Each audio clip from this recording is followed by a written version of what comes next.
আল্লাহর নিদর্শনকে কে মিথ্যা মনে করে অনুভব করবেন। মুখ ফিরিয়ে টান টান করে অন্যদিকে চলে, এটাও অনুভব করবেন।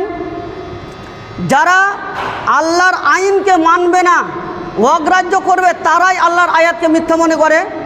যারা মুখ ফিরিয়ে টান টান করে চলে, তো মুখ ফিরিয়ে টান টান করে কে চলে?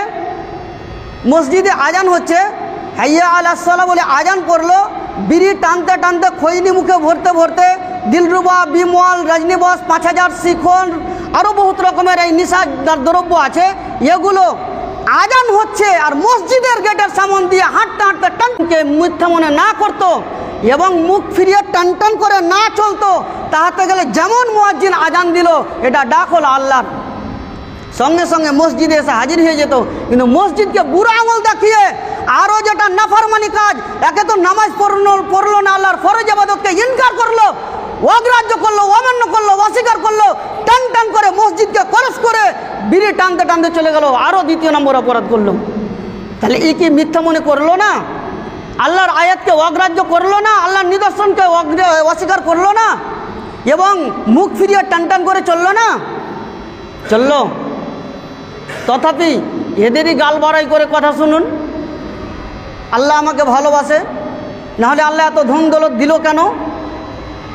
আল্লাহ আমাকে যদি ভালোই না বাসলো, তা আল্লাহ আমাকে এত গাড়ি বাড়ি, ধন দৌলত, সোনা চাঁদি, টাকা পয়সা, জমি জিরা দিল কেন? তাহলে মুকেশ আম্বানিকে আল্লাহ খুবই ভালোবাসেন নাকি, যে আল্লাহ তালা ওকেও দিয়েছেন, আল্লাহকে ও কিরে ধরে আছে? আল্লাহ রব্বুল আলমিনের নবী বলেছেন, সাহাবা একরাম জিজ্ঞেস করেছেন যে সবচাইতে মুসিবতে, বিপদে, পরীক্ষা কাদের নেওয়া হবে? তা আল্লাহ রসুল বলেছেন আম্বিয়া একরামদের, অর্থাৎ নবী রসুলদের। তারপরে কাদের? যারা মুমিন, পরহেজগার, মুত্তাকি, দিনদার, আল্লাহওয়ালা, তাদের। তো যারা আল্লাহওয়ালা হবে, যারা দিনদার হবে, যারা পরহেজগার, মুত্তাকি হবে, তাদের বেশি অসুখ বিসুখ হবে, তারা বেশি বিপদে পড়বে, তারা বেশি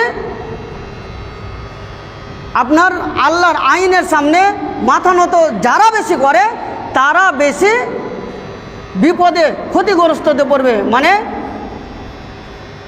আল্লাহ তাআলাকে যারা বেশি মানে, তারাকে বেশি পরীক্ষার সম্মুখীন হতে হয় আর হতে হবে, এটা আল্লাহ রসুল বলে দিয়েছেন।